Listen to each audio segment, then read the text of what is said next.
Okay mga kababayan, Krisulo po at welcome back po ulit dito sa ating YouTube channel.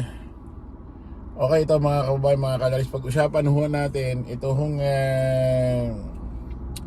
si Senador Marcoleta, na kung saan ay hindi mo na ho malaman kung ano ho nangyayari dito sa taong ito. Una, sabi niya ang West Philippine Sea raw nung nakaraang taon ay ano lang daw ito, katang isip. Wala raw West Philippine Sea dahil ang tawag daw dyan ay South China Sea. Nung nakaraan naman ho mga kababayan, sa hearing naman ho sa Senate, ay pinoproblema ho ni Marcoleta kung ano ang hanggang siya ng boundary ng nakakatawa to nakakatawa tong taong to. Bakit sa dinami-dami ho ng problema sa Pilipinas, ito ho ang pinoproblema ni Senador Marcoleta. Saan daw yung boundary ng ating economic zone? Yun ho ang pinoproblema. Sabi ko nga, ano gusto mo? Guhitan natin. Guhitan natin yung dagat. Okay naman ho, pangatlo mga kababayan, yung Kalayaan Group of Island ay i-give up na lang daw ho natin sa China para para wala na raw problema. Kasi sabi niya pa nga doon sa hearing, ano ba inaano natin dito, ba't ba naikipagpatayan tayo rito? Para bang sinasabi na kesa naman na magka-problema, magkamatayan, i-give up na lang daw yung Kalayaan Kalayaan Group of Island. Hinamon ho siya ni spokesperson or Commodore Tariela na nagpunta siya doon sa West Philippine Sea at mag-dive siya. Panoorin nyo ito mga kababayan, pakinggan natin.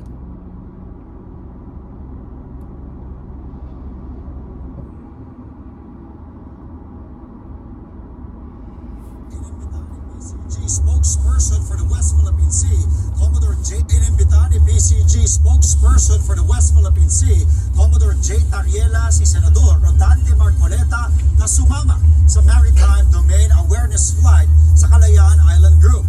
Sa isang post sa X, sinabi ni Tariela na bigyan ng chance ang Senador. Sure naman daw kasi siyang patriotic o makabayan si Marcoleta na kayang manindigan sa karapatan ng Pilipinas sa West Philippine Sea. Dagdag pa ni Tariela, hindi na kailangan pang mag-alala ng Senador dahil kaya niyang asikasuhin ang Maritime Domain Awareness Flight. Sasama pa nga raw siya.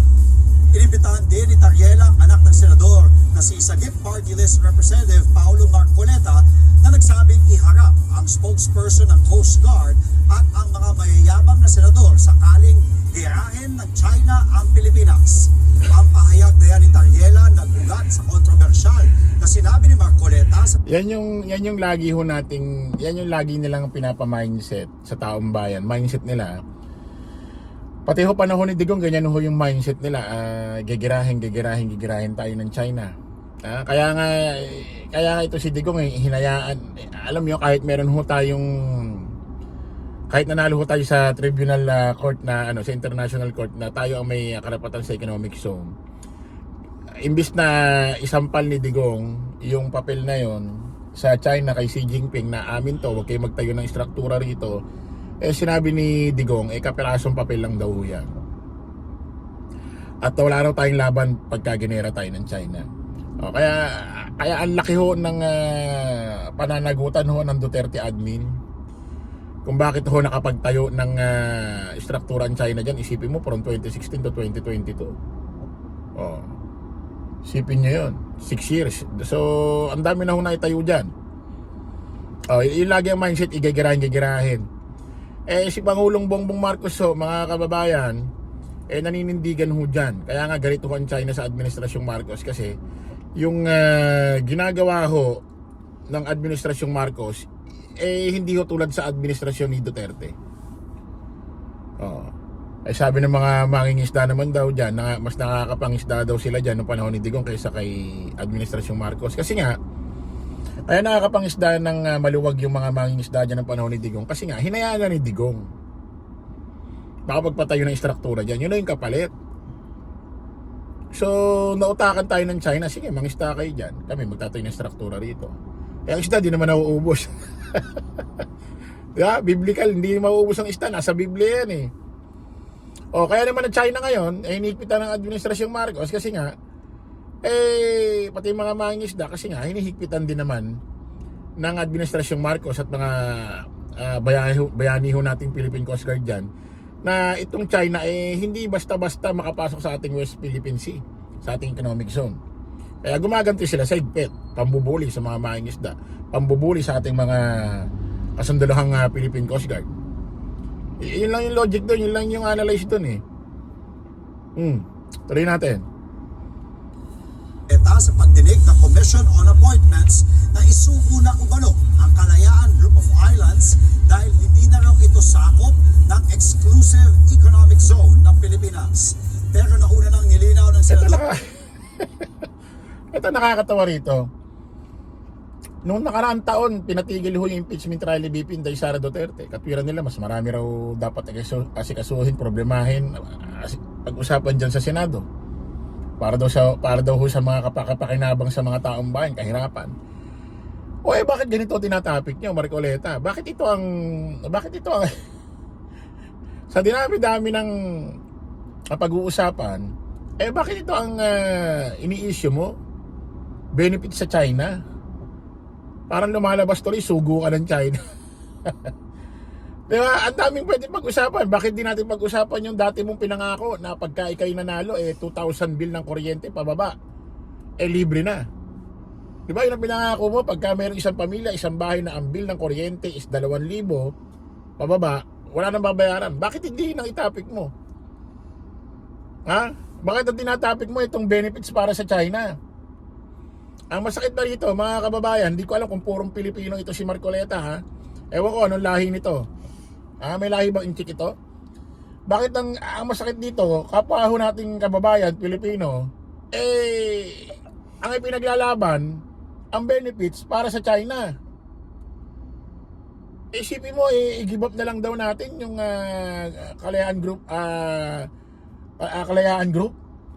Ha? Tuloy natin. Ang senador na misinterpret lamang ang konteksto ng kanyang sinabi. Mga kapatid, Andre Felix po, iba na. Na-misinterpret lang daw yung pakinggan nga natin to. Pakinggan nga natin kung na-misinterpret itong mga itong sinasabi niya. Pakinggan nga natin. Labas na to. Hindi. Ito. Kaya, pakinggan nga natin. Pro-China po ba ako, Kapitan? Sabi, nagkaka-problema kasi, to emphasize the point, para huwag kayo magka-problema kasi namumroblema sila, hindi sila makagawa ng mapa, pwede give up nyo. Parang sinabi Pero niyo na, ano lang yun eh. kung hindi nyo gagawin yan, pamigay nyo na lang, parang gano'n. Hindi ba, bakit naman na 17 years na nakakaraan, ba't di nyo magawa-gawa? Kung talagang gusto nyo gawin, matagal nyo nang nagawa yan. Ayan. Hindi pa napakalinaw niyan. Sinong hindi nakakaintindi ngayon? Bakit ko ipamimigay? Nandun na nga tayo, pamimigay mo pa. Sinabi ko lang, kasi dapat maintindihan ninyo kung hindi nyo ma-enclose, kaya ko lang naman nasabi. Nagkaka-problema kasi, to emphasize the point, para huwag kayo magka-problema kasi namumroblema sila, hindi sila makagawa ng mapa, pwede give up nyo. Parang sinabi niyo na, ano lang yun eh. kung hindi nyo gagawin yan, pamigay nyo na lang, parang gano'n. Hindi ba, bakit naman na 17 years na nakakaraan, ba't di nyo Bakit nga pinoproblema mo yan? Hindi mo, sabi mo na misinterpret, di naman sinabing pamigay, i-give up. Huwag ipamigay, pero i-give up. alam mo, Senador Marcoleta, ito yung simpleng tao makakaparinig, nakapanood doon sa video mo na i-give up. Alam mo yung simpleng tao makapakinig noon, makapanood ng video mo, pag sinabing i-give up mo, hinayaan mo na, pinamigay mo. Wala nang pwedeng iintindihin doon eh. I-give up, edi ipamigay. Edi binigay mo na rin. Yung simpleng tao makakapakinig, makakapanood doon. Ganun lang iisipin nun. Ang problema kasi sa'yo, ginagamitan mo ng talino mo, ng mga paikot-ikot mo dahil abogado ka nga eh. Pero simpleng tao, alam mo yun, yung simpleng tao makapakinig nun. Ganun lang iisipin. Ano pa ba iisipin nila dun? Pag sinabing i-give up, pag sinabing i-give up, hinayaan mo na. I-give up mo nga, hinayaan mo na. Pag sinabi mong hinayaan mo na, ano pa papasok doon sa word it? Ipinamigay mo na. Wala na ibang po pwede paliwanag doon eh. Di ba? Ginagamitan mo lang ng pagkaabogado mo eh. Pero yung simpleng tao nga na makakapakinig noon, makakapanood ng video mo na i-give up nyo na lang, wala na silang pwedeng maintindihan sa utak nila kundi hayaan ipamigay. Tapos sasabihin mo na-misinterpret lang.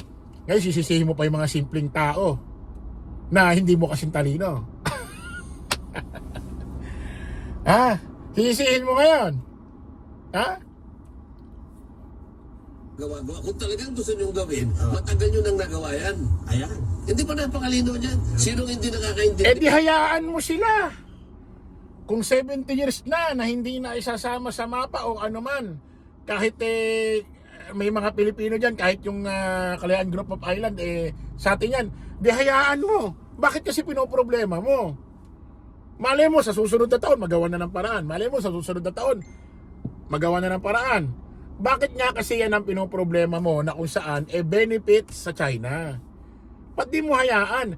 Bakit hindi ka gumawa ng isang usapan dyan sa Senate na mas kapakinabang? Tulad ng pinangako mo nga na pag nanalo ka, pagka nagkaroon ng bill ng kuryente, ang isang pamilya, isang bahay, 2,000 pababa, libre na. Bakit hindi nyo naitapik mo? Naitapik mo na ba yan magmula nung nanalo ka? Naitapik mo na? Kung ano-ano, nakakapagtaka rito, bakit parang laging favorite mo ang China? Pag-usapan. Ulitin ko nung nakaraang taon ang pinag-uusapan nyo ni Tariela, yung si Commodore Tariela, yung spokesperson ng Philippine Coast Guard noong nakaraang taon, 2025. Ang pinag-uusapan nyo, kung merong West Philippine Sea o katang-isip. Para sa'yo, walang West Philippine Sea, katang-isip lang yan. Nung nakaraan sa Senado, tinatanong mo hanggang saan ang boundary ng hanggang saan ang boundary ng West Philippine Sea Economic Zone natin. Isipin mo, pinoproblema mo yun. Bakit hindi mo batikusin, bakit hindi mo problemahin na yung administrasyon Duterte, doon, nung panahon ng administrasyon Duterte, doon nagtayo ng maraming struktura ang China sa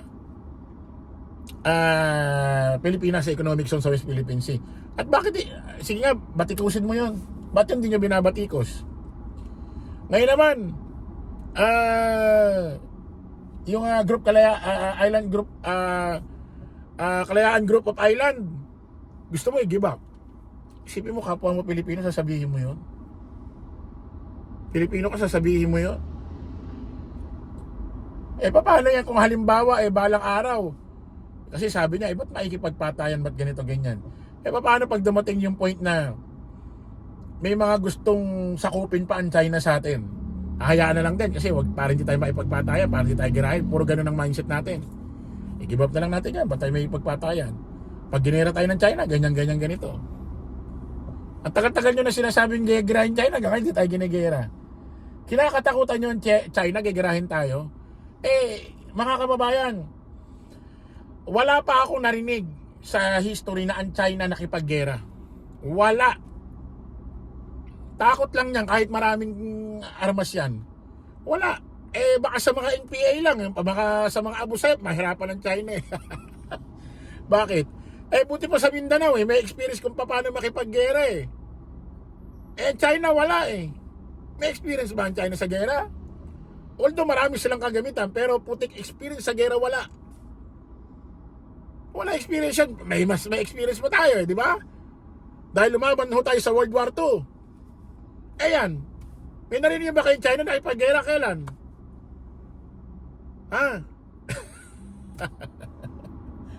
Puro kay gera. Takot na takot kayo sa gera. Marcoleta. Natatakot ka po sa gera? Alam mo, pag mga ganyang edad, wala na kinakatakutan yan. Ha? Ganyan edad mo, may kinakatakutan. Ganyan edad mo, may kinakatakutan pa? Wala na kinakatakutan yung mga ganyang edad, Sir Marcoleta. Ha? You know what I'm saying? Utik na yan. Okay mga kabakit, kita ulit sa panibagong vlog. Maraming salamat. Bye-bye po.